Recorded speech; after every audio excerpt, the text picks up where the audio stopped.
So what I will do in the interest of time, perhaps I will run little more rapidly. I thought I would also try and explain about the determinants so that people understand how it is going to impact, but I'll try to be little faster on this issue. One thing which I must say that these are my personal views. The virus is a smart virus and newer evidences may change the findings as such. All of us know that the asymmetric warfare began in 2020. It was a guerrilla warfare. You have a respiratory route. Most of the people who get infected are largely asymptomatic, and it was killing weak and old. And the drivers for the vulnerability were population density, mobility and migration, and inter-country travels then. Now, if you look at the risk of hospitalization and risk of death, they keep on increasing as the age group tends to increase, and risk of death tends to increase disproportionately compared to risk of hospitalization as you grow older. 80% of the secondary infections, that is from one person to another person, they tend to occur 2 days before and 2 days after development of symptoms. That makes the challenging task as to how would you control the transmission per se. And of all the people, 2% tend to spread 90% of the infections, but you cannot recognize them. It left very few options for all of us. What we had to do essentially was test those who have symptoms, try to isolate them, trace their contacts, and try and ensure that everybody adheres to COVID appropriate behavior. And therefore, this was a very humongous kind of a task for a large population size like ours and a very rapidly spreading respiratory infections. And most often, what we were hearing then was non pharmacological interventions being successful across in Far East Asia. And the result was very much known to all of us. We went for a lockdown. Lockdown is not without risk because you tend to have a balanced approach for health outcomes and economic impact as well. Now, when we started lockdown, one of the things which we have to realize, it was started at the earliest because that was a time, 24th March was a time when only 562 people were infected and 9 deaths had been recorded. But as you see, we went on relaxing subsequently. The numbers also started increasing rapidly. Lockdown, unfortunately, could not prevent the establishment of this infection in India. Given the in country mobility that we have, it actually established itself across all states in India. And then we all know Jan 2021, we were rejoicing. The entire world was saying that we have perhaps handled this wave really well. And the first wave, which was postponed by almost 4 to 5 months because of lockdown by itself, was essentially used to prepare for certain things, learn the lessons that the entire other world was learning at that juncture. One of the things, if you look at the drugs, it was a saga of dropping ineffective drugs throughout in the first wave, including those like specific antivirals that we were talking about, other than those non-specific drugs. Actually, what was understood best was you need to practice what you know the best, give a quality supportive care along with anticoagulants, and perhaps that makes a lot of change in terms of the outcomes that you see. What came as a pleasant surprise was the early interim results of vaccine trials, which were completely unexpected. Nobody thought that we could develop vaccine in 1 year's time because it usually requires 7 to 10 years time. And nobody in the world was expecting that they would have very high protective efficacy. And essentially, the first few that came around, they essentially came around 95% of protective efficacy, which most of us know.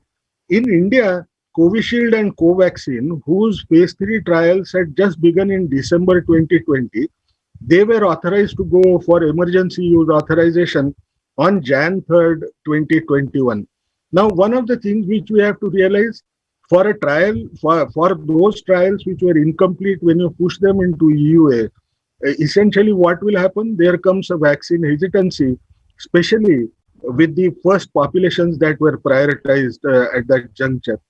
At that time point, perhaps if you look at the numbers and the protective measures, how they were behaving at that juncture, if you look at the daily new infections, They had come down from 96,000 to 8,000, around 9,000 on February 8th.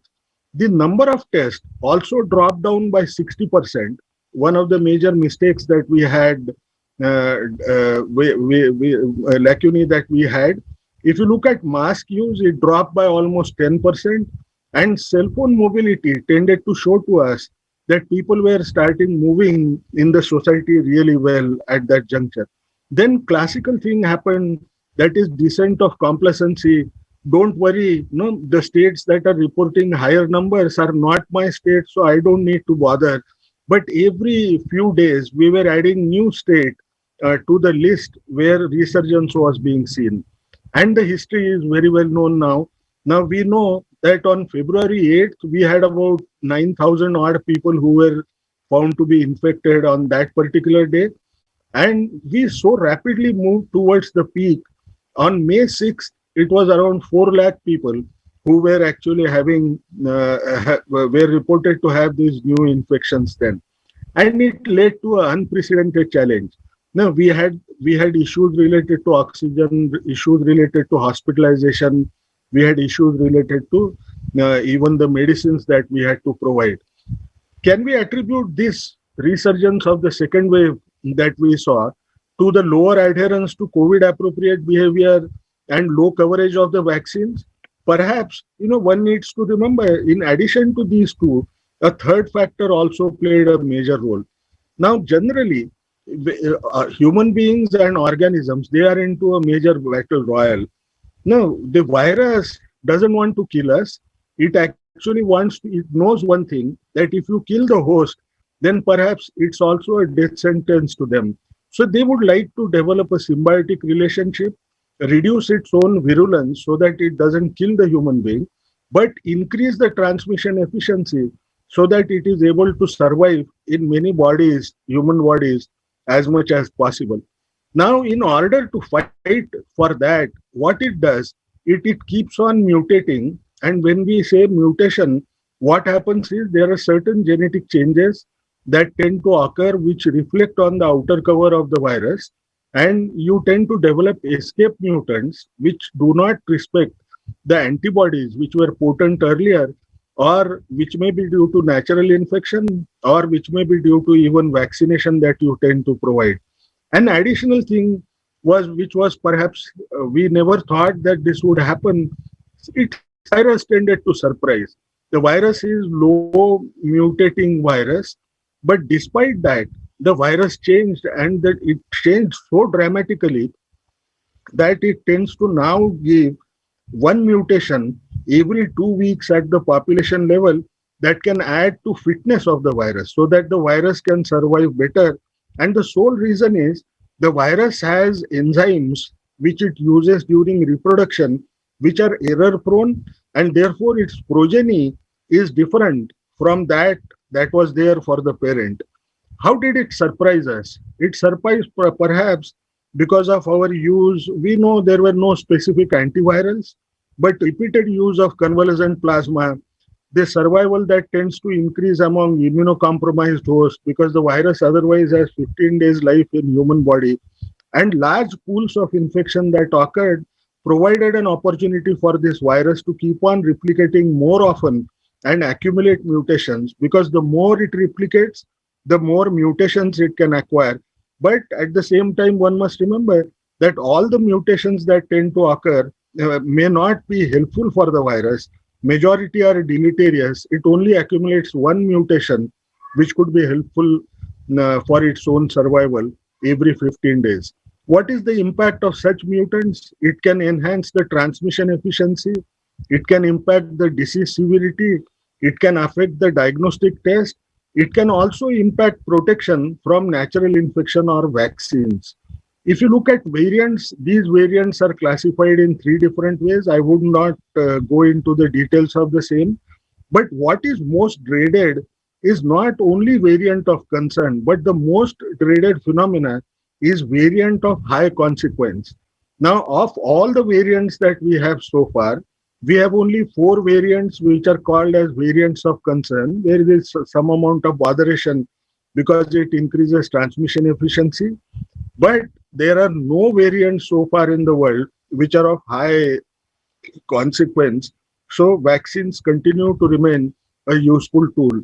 And this is essentially the list of different variants of concern and variants of interest which have been observed so far.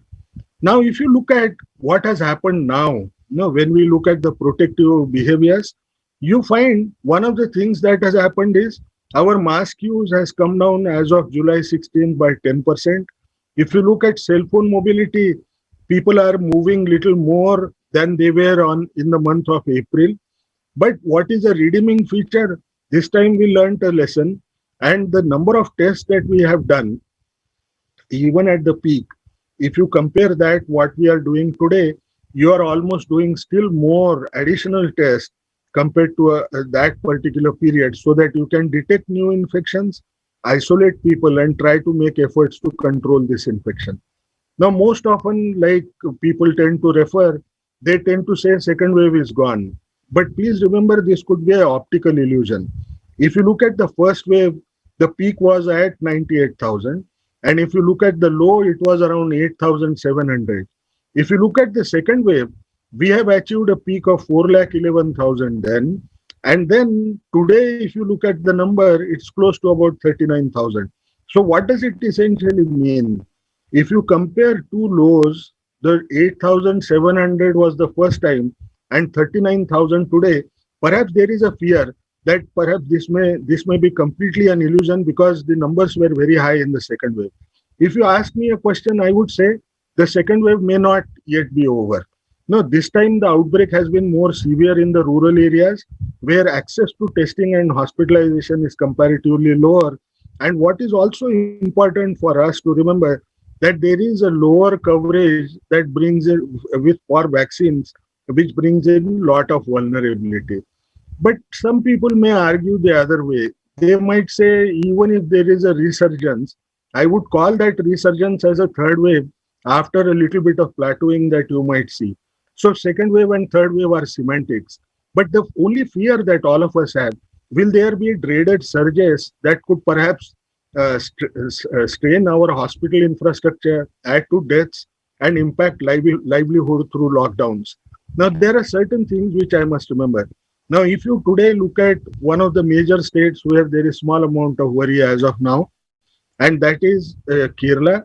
In Kerala, if you actually look at the graph of recent, you are seeing a surge. There is a consistent surge that you are seeing on 7 days moving average. Now, if you actually look at Kerala, it's one of the best states in terms of every healthcare effort that is being launched. Why is it that you tend to see a larger curve here? The reason is it is perhaps a reflection of smaller first wave, because the lockdown was applied really well. They went for community-based approaches to control, and therefore first wave had very low exposure to people population of this particular virus, and so the vulnerable population in the second wave is considerably higher. This second and or third wave, whichever you might think about, will perhaps be larger in areas which were spared in the first wave, and also probably in rural areas. And why am I stating that? If you look at Northeast continues to be a botheration as of now, like Kerala, where the numbers are increasing. And that is mainly because Northeast was relatively spared in the first wave that occurred there. In absence of any curative intervention, can we essentially control this particular virus? Yes, you can. If you look at adherence to COVID appropriate behavior, by itself can reduce the risk of acquiring infection by 85%. If you look at protection derived from natural infection, that adds up significantly when it is together. Vaccines become important for elimination because there is 95% over 95% protection if somebody takes these vaccines against the severe development of severe disease or death at any given point in time. So what is it that we should be thinking about when we think about third wave? We need to understand a little bit about herd immunity. Now, what is herd immunity? If you look at a population size of, let's say, 100, there are two ways in which these people either develop protection or remain vulnerable. and that is natural infection and vaccines. If you actually look at how does it impact us, because the probability for the virus to find a body which does not have antibodies, whether it is vaccine induced or natural infection induced, suddenly starts increasing dramatically as the number of people who may be having natural infection and vaccines that have been administered starts increasing in the population. And that is essentially what is called as herd immunity. In different countries, when they made calculations, they found that it could range between about 60 to 74%. But when you have newer escape mutants, you would like it to be above 80% when it occurs. So essentially, what does it mean? I need to know percent infected and have are protected and percent vaccinated to arrive at a figure of more than 80% as level for protection. But how long does this protection from natural infection or vaccines last? Now it's only 1.5 years since the infection has been detected. So natural infection, now what we understand is it takes about 8 to 12 months for sure that you would remain protected. Vaccines perhaps last longer in terms of protection than what you see in natural infection. Some people may question, why should I believe this data? You must remember that if a person who's naturally infected again acquires infection, we call it as reinfection. Now, if you look at the reinfection rate in a very large study that has been done in UK, you find it is only 0.4%. So essentially, what we also need to remember all the time, that natural infection induced protection is also very, very strong than we would like to think about. When it comes to breakthrough infections are those where I provide vaccine to an individual, the person may develop infection despite the fact that he has been vaccinated per se. What is the figure that we look at?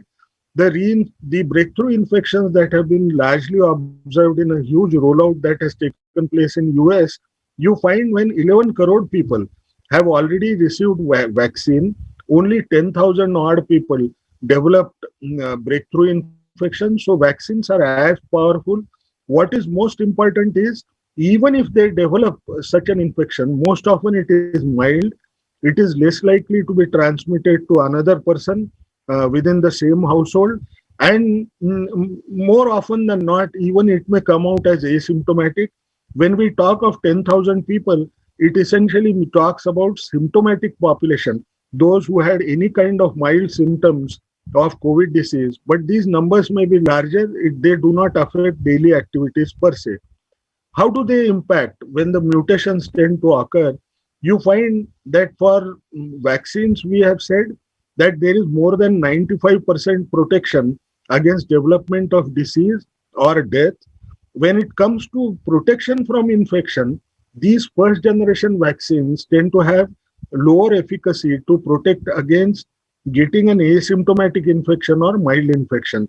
So if you see across, for common mutations that are currently being observed, you find that the protection tends to drop to some extent when it comes to protection against infection. And what is most important for us to understand, that mRNA vaccines, they tend to stand stronger compared to rest of the vaccines that we know of. That is, Pfizer, Moderna is better compared to all other vaccines that we understand as of now. Now, let's look at one of the issues when we consider the third wave issue. Now, what is the overall seroprevalence that we see as a time trend in India? ICMR did 3 national sero surveys. If you look at the survey that was done in May and June, and then August and September, there was a tenfold increase. It was about 7% of the population was already exposed to COVID. And then when we did the similar survey in December, we found the figure jumped to 24%. And currently in June, July, we have done this particular survey, the testing for which is going on at this juncture. We don't know what could be the number, but looking at the trend, the number could come anywhere around 50% plus, if at all, for the antibodies to be there among these people, and therefore the protection that has come. how should we read? No, we would be very happy to see a figure of about 50% plus. But actually, what one must see is you have to look at it from vulnerability angle. If earlier about 99% of the people were vulnerable to acquire infection in May and June, the number has come down to 75%. And if I say now, if the speculation is correct, it could be somewhere around 50% people would perhaps remain vulnerable based in terms of exposures that have occurred. Now, if you look at the current vaccine coverage that is there in India, you will find close to about 22% of the people, they have received at least one dose of the vaccine, and about 6% have received both the dosages, and 60% of the dosages that have been given are given to people who are 45 years plus, because this is the most important population subgroup where you might see a higher hospitalization as well as deaths. So essentially, the focus towards age related priority groups has been fairly well, though it could have had been better. The level that we have achieved for herd immunity could be, if you look at natural infection, it may be 50%. And if I assume that if the if the vaccines have been provided to 22% of the people, and assume that they could have been even naturally infected, you might come out with a figure of about 60% people today in India may have been either exposed to natural infection or have vaccines, and therefore they may develop asymptomatic infection or mild infection. Their breakthrough infections are going to be low, reinfection rates are going to be low, and they will continue to remain protected uh, fairly for a period of about 1 year. That's something which we have to keep at the back of mind. But you must also remember that about 40% of the population will continue to remain vulnerable. Now, what is the answer? Now that we know that at least the infection is declining as of now, what is most important for us to understand is we ensure that rapid rollout of the vaccines occur. And even if you give one dose of AstraZeneca vaccine, कर it लेते will हैं अपन। perhaps provide. यहाँ तक तो कर ही लेते हैं। वहां Hello, तक रख दो, वो जैसे एडजस्ट करेंगे। hello, hello. Yes, sir, please go Yes, ahead, please sir. we continue. Vaccine efficacy could be close to about 70%, even if you provide one single dose. Now, one of the issues we know that we have paucity of the dosages that are available to us. Now, at this juncture, even if they become available, let's say at the end of July or perhaps beginning of first week of August, is a rapid rollout possible, which perhaps we can ensure to try and cover all the 18 years plus population? Yes, you can do it. If you actually look at China, China has immunized close to about given 125 crore dosages within April 15 to July 15. If China can do it, our healthcare infrastructure is as strong as China's in terms of primary healthcare networks that we tend to have. The only issue perhaps could be whether people would be willing to take, all those many people would be willing to take the vaccine.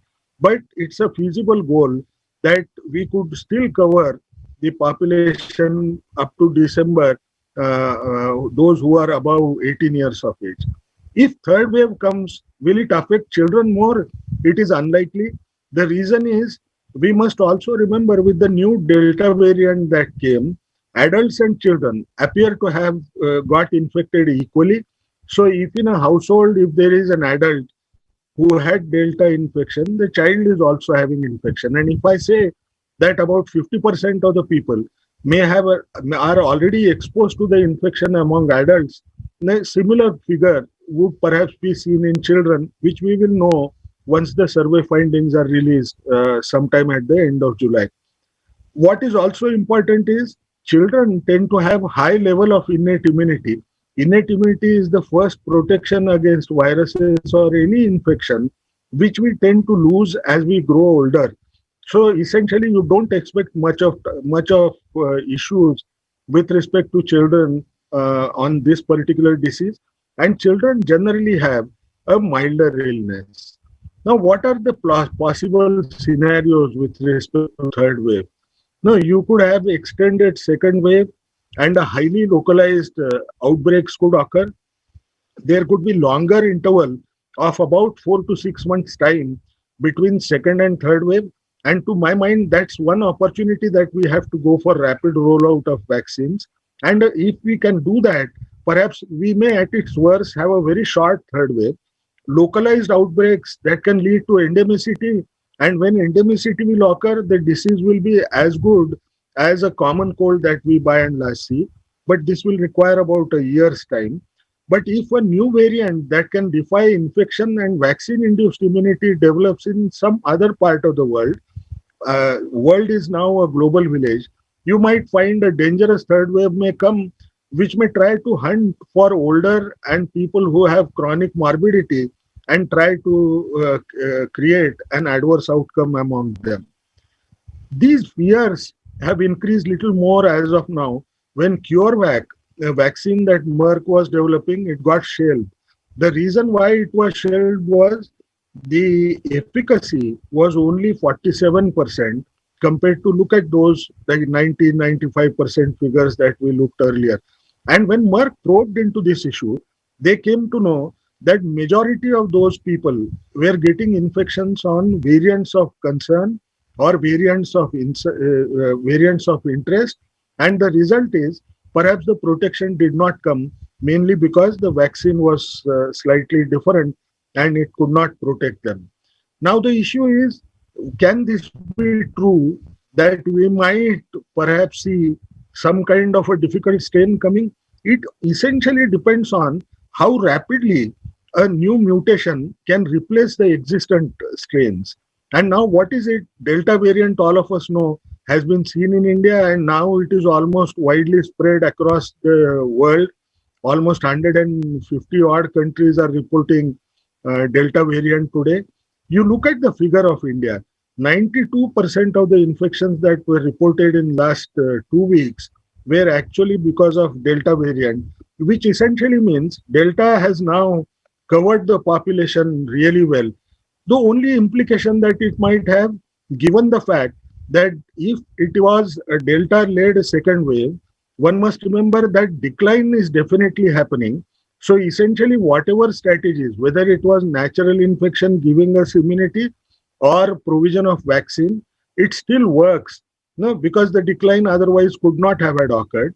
What is it? The implication that we have to remember is when you have Delta variants, the lab studies are tending to show us that you need to have 2 dosages of AstraZeneca or Pfizer vaccine. They could be protective rather than only one. But what is important for us to understand, if 50% of my population is already exposed to the natural infection, even if they receive 1 dose, would they get adequate immunity? Perhaps yes. There are certain studies that are coming up which tends to suggest the same thing. What is the status of the pandemic today? If you look across in the world, you will find that the second wave that was grossly visible in the world, you find that there is a emergence of a small third wave that is happening as of now. Now, if you look at, you tend to get worried with such figures, but you look at 7 days rolling average for new cases in better immunized countries, which involves countries like UK, Netherlands, Spain, USA, Israel, in those countries where coverage is better, you find that though the numbers are increasing, here you find that the numbers are increasing in these countries as well. You find that the weekly new hospital admissions are declining dramatically in all these countries. You look at patients who are on intensive care, now those numbers are also declining in all these countries. Why is this happening? Because once you immunize, you won't develop severe COVID disease and death, but you can still have mild or asymptomatic infection that could be detected in these people. So one thing which is an important issue that we have to remember when we analyze these numbers is wherever vaccine coverage is high or at a particular level of about 50%, you find hospitalization and deaths, they tend to get reduced significantly. Though, the number of new daily cases may continue to remain higher, one doesn't have to pay attention to these daily numbers that you by and large see of new infection. Counting daily new infections makes sense in an unimmunized and naive population, but now on, it should be daily hospitalization and daily deaths that we should be counting to monitor the situation. Now, one of the issues which perhaps is something where we may have to reflect. If I look at one of my slides which I had presented in the month of June, I found that the focus on June 13th was moving more towards African population. Now, Africa was showing upsurge. But if I look at July 11th, I find that the numbers are also now suddenly increasing in Southeast Asia, Eastern Mediterranean, Europe. What does it mean? The outbreak is shifting to people wherever it finds opportunity to settle. And why is this worrisome? The reason is there is inequity in vaccine rollout. You have 358 crore vaccine dosages which have been administered. Every day, close to 3 crore dosages are being provided. 1/4 of the population has at least received, global population has received one dose. But one must remember, most of these dosages are being provided in wealthier 27 countries, and therefore there would be an inequity. If you look at even national figures, there is inequity between urban over rural and men over women. Now, this can play certain issues little more, make the certain issues little more difficult. We may have to keep a closer watch from where would the new escape mutant could come.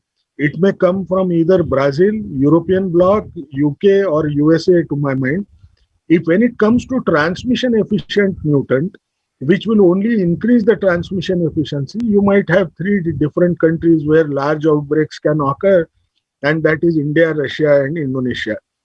One needs to continue to worry about availability of vaccine dosages. And that's a practical reality which we cannot disregard. I'm not talking only of our own country as such. 3 vaccine manufacturers had to give up the vaccine trials midway. That is Sanofi, GSK, and Merck. All were 3 giants per se. There was a mix-up in manufacturing of J&J vaccine in USA, which they could not use. So something can happen practically. Pfizer's production scale-up plan, given the fact that their mRNA vaccine was really effective, it became unsuccessful in the new factory that they established. This happened about 3 weeks back. So everything that we do, we have to keep practical check on what is happening all around. When it comes to how we are acting, when it comes to not only non-pharmacological interventions, but vaccine policies, India continues to be in the best green zone comparable with other nations. And that is also because we have a fairly good calibrated lockdown that is going on at this juncture. But those who get vaccinated, and even if people are not vaccinated, what is it that they must remember? If they don't want the infection from an emerging variant or also reduce the risk of secondary transmission to others, all of them, whether vaccinated or not, they must follow the COVID appropriate behavior, and that would really help. In conclusion, it is possible that the second wave is not yet over. Current evidences suggest that there may be a small third wave if no powerful mutant develops. Transmission dynamics of COVID-19 favor eventual endemicity and this infection becoming a common cold-like infection. Emergence of mutation and waves can be prevented by increasing vaccine coverage and adherence to COVID-appropriate behavior. The future of pandemic is in our hands. It starts with collective responsible behavior of all of us. If all of us can strive together, we could perhaps go the way UK, USA, where they are no longer advocating use of masks, and Singapore, which has actually developed a newer model where they say that they would not treat this as a pandemic, but any other common infection that tends to occur, and not look at it from an epidemic kind of a perspective. We can do that at the earliest. What is most important for us to remember? If we work together, perhaps we will be able to ensure the future of these children who are currently almost like living in prison. They can't go to the garden, they can't go to the school. It's only to being together and adhering to certain issues and taking vaccine which will resolve these issues. Thank you.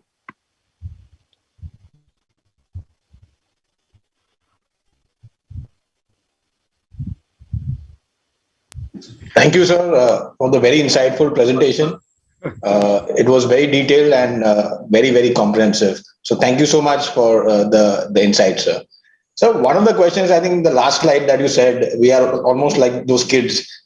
We want to all get out of our homes and get back to normalcy in terms of life as soon as possible. And in your opinion, when do we really see the end of this pandemic, at least from, say, as a country, India perspective? When do we, in terms of get back to life as it used to be pre-pandemic? Yeah, I think that's a very difficult question to answer. For one simple reason, you cannot consider India as a country in isolation. This is a global village. Unless everybody is safe, we will never be safe. No? If there is any emergence of new mutation which can defy vaccine or natural infection-induced immunity, the scare will continue to be there. But if you realistically look, what might eventually happen if you take a worst-case scenario?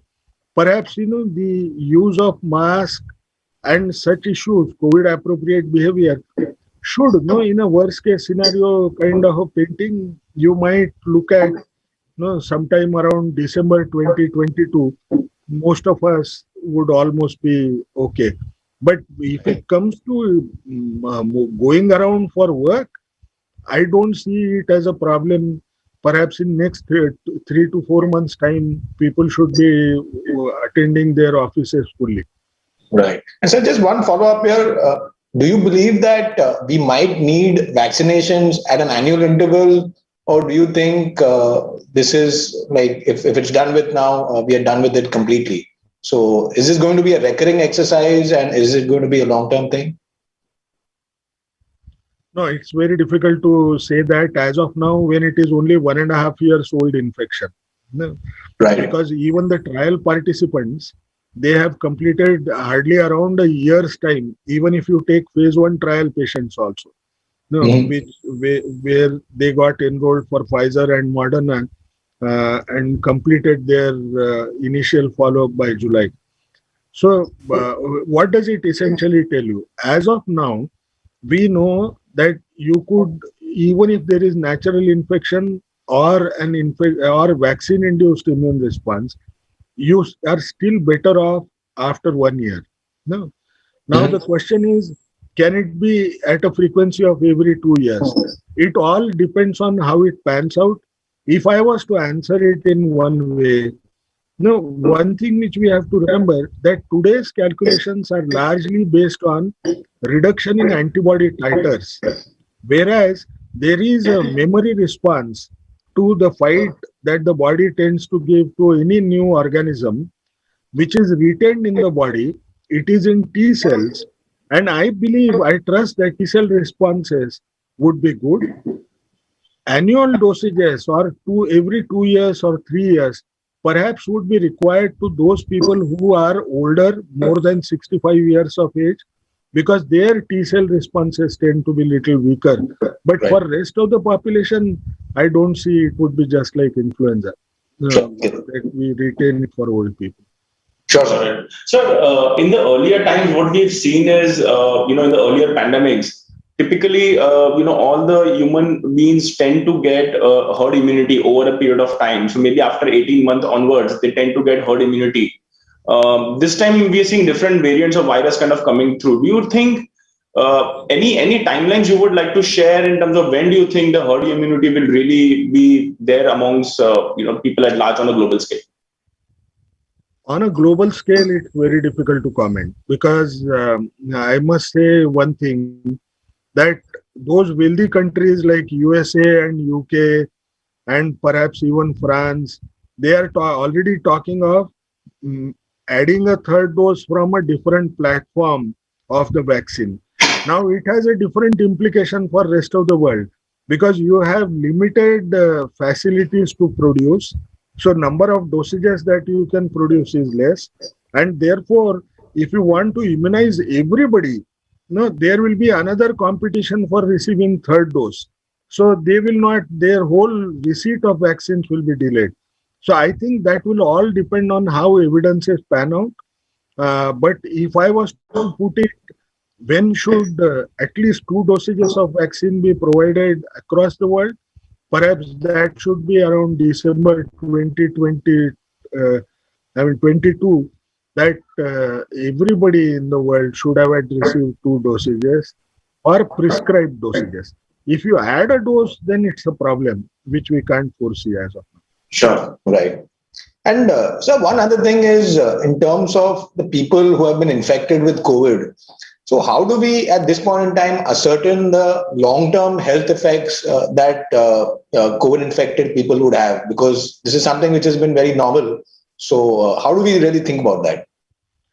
No, so far, whatever evidences we know of, we call that as long COVID. No, Correct. we find that any person who has, there are different ways people tend to define. But what I would essentially say is most of the symptoms based on which this has been diagnosed, post-COVID has been diagnosed, tend to stop at 6 months. No, most of them. Mhm. However, we do not know the long-term effects in terms of certain unmasking of chronic morbidities that might occur. Like somebody who was likely to, I'm giving a crude example, somebody who was likely to develop diabetes, let's say at the age of 50 or 60, his family history suggests that perhaps he may develop it earlier because of this particular infection. So Right. post-COVID, I would not think there would be damaging kind of effects, but there could be certain unforeseen impacts on metabolic disorders that we cannot talk of as of now. Right. Sure, sir. Got it. So, sir, post the first wave, you've seen a very significant and a very strong second wave. And obviously, there are talks of the third wave, which you did allude in your presentation. How prepared are we as a nation now for the third wave, given the fact that we've seen in the second wave, there was significant amount of shortages on various counts because it came as a surprise as a nation to everyone as a nation. So, how well are we prepared on the third wave side as far as medical infrastructure is concerned? I think currently we are best placed in terms of medical infrastructure, in terms of preparations that they are doing. If I can put it this way, my expectation as an individual is, if I was to express what I think about it, I think they are over prepared as of now. Perhaps we may be putting in more energy, time, and money into preparations. But the reality of life is health was underinvested area. So whatever might happen, it will augur good times in the long run. Right. Sir, just one other thing was when we look at, especially when the COVID hit, we were seeing some of these old videos that people like Bill Gates had on TED Talk and so on, where he almost predicted that a pandemic could hit the world somewhere down the line. And in hindsight, it seems like it was a remarkable thing that he had spotted. So we've already gone through this crazy pandemic for the last 18 months. As we look at it from the future perspective, from this pandemic has hit us, say, after 100 years, after the Spanish flu in 1918 and so on. So how, as a society, humanity, what have we learned from this pandemic? And hopefully there is no other pandemic for the next 100 years. But if there were one to hit, so what are the lessons and how do we really be better prepared for such a large devastation that we've gone through for the last 18 months' time? See, look at the positive side, how we have handled. Mm-hmm. You have compressed 7 to 10 years time for vaccine development, which was actually conservative, to 1 year's time. Right. That could only happen because your investment on vaccine trials that were being done for HIV and Ebola, the platforms were kept alive. No. Now the world has learned a lesson that if you have to fight war against bugs, You will have to have different platforms ready so that in the shortest possible span of time, you could come out with an effective vaccine. And the same movement is also occurring towards developing drug libraries and also ensuring that drug platform testing could be done in a different manner. So, to me, am I worried about the subsequent outbreaks that can occur? Perhaps not. I think the world has learned a lesson. They have learned the skills of producing vaccines at such a short period of time that we should not have a major impact. And there is another learning that has come, that everybody must have a good surveillance system, one health surveillance system. By one health, we mean the organisms that can jump from animal species to human being, and we call it as one health surveillance that we have to do, which we were planning to begin with Nipah. It is unfortunate that COVID struck us and the entire effort got halfway stuck. But this will happen. So I am not as pessimistic as one may be. Right. To me, if India has mRNA vaccines, like some of the companies are currently planning, mRNA vaccine technology is going to help not only infectious diseases, but the malignancy related issues dramatically than one can imagine. So I think it is going to change the landscape in health. Right. Very interesting. Sir, most of the vaccines today that we have are either injectables, maybe 1 dose or 2 dose vaccines, largely 2 dose vaccines. What is your view on the nasal dose vaccines? Do you think that will be a very important milestone for us in terms of preventing the transmission itself at the first place? Absolutely. Nasal vaccine, or there is one company which is also developing oral vaccine. Now, if any of them strikes well, it will also give you mucosal immunity, that is immunity that protects you from getting infected by itself, because they are administered from the same route, and they will be easy to scale up, because you don't require injections. You can provide it to anybody, and you don't expect serious kind of side effects occurring when it comes to oral vaccines as such, oral or nasal. Right. Great, sir. Thank you so much for your time, for your insights, and once again, from all of us, a very, very big thank you to you, and take care of yourself. And we all hope that all this pandemic is a thing of the past, and we all get back to our daily lives like it used to be. So, thank you so much, sir, for this. Thank you.